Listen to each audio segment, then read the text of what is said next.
कर्पूरगौरं करुणावतारं संसारसारं भुजगेन्द्रहारं सदा वसन्तं हृदयारविन्दे भवं भवानी सहितं नमामि।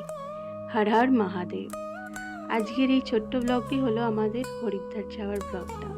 এটি আমরা গিয়েছিলাম প্রায় 2-3 মাস আগে, যখন আমার শ্বশুর শাশুড়ি এখানে আমাদের গুরগাঁওয়ে আমাদের সাথে ছিলেন, তখন ওনাদেরকে নিয়ে আমাদের ফার্স্ট ঘুরতে যাওয়া হলো হরিদ্বারে।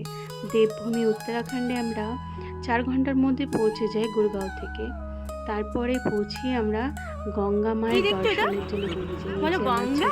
মা গঙ্গার নাম নিয়ে প্রণাম করছি। তারপরে ছোট ছোট ক্লিপসগুলো আপনাদের সামনে তুলে ধরলাম, মনসা দেবী, চণ্ডী দেবী। বাকি ক্লিপসগুলো আমি আরও শেয়ার করব ছোট ছোট ব্লগে। যদি ভিডিওটা ভালো লাগে শেয়ার করতে আর ফলো করতে আর কমেন্ট করতে ভুলো না। তোমাদের যদি আমার সাথে গল্প করতে ভালো লাগে কমেন্ট করো, আমি তোমাদের কমেন্টে রিপ্লাই করে দেবো। আর নেক্সট ব্লগে আরও অনেক অনেক কথা হবে আমাদের ঘুরতে যাওয়া নিয়ে। একটা ছোটো বাচ্চাকে নিয়ে ঘুরতে যাওয়া মানে খুব একটা সহজ ব্যাপার না। এই যে ওর দাদু ঠাম্মির সাথে হেঁটে হেঁটে আমাদের যে হোমস্টেটা ছিল তার সামনে একটা খুব সুন্দর ঘাট ছিল, যেখানে শিব মূর্তি ছিল। আমরা ওখানে আরতিও দেখি, তারপরে হোমস্টেতে ফিরে আসি। বাকি কথা পরের ব্লগে হবে। বাই বাই, ভালো থেকো সবাই।